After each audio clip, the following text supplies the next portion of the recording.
Siyempre, kung naghahanap sila ng matibay na TV, katulad mo rin, sir, ito, tempered glass na. Grabe, napakatibay. Pagdating sa mga TV, hindi lang sila advanced at latest. Pagdating din sa tibay, si Harry, #1. Yan, naka-promo sale kami ngayon. Ah, naka-promo kayo. Yes, itong 55 namin, super affordable na to para sa QLED TV. At dito nag-i-start yung ating QLED na WebOS.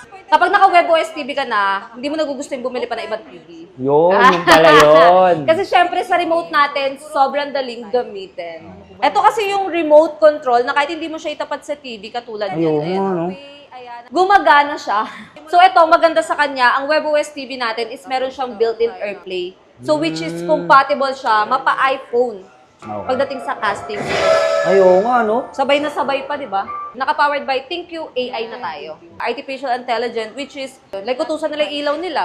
Open the lights. Oo nga, no? Change the mood with lights. HDR na rin siya. Bukod sa 4K is certified HDR. So, dun mo malalaman kung talagang legit or totoong certified ba yung TV mo sa HDR. QLED na, WebOS pa. So, ito, full pack, pinagsama-sama na. Napakaganda ng operating system natin, web. Tapos pagdating sa picture quality is QLED na tayo. Grabe, oh, talagang lutang na lutang yung kulay, buhay na buhay, oh.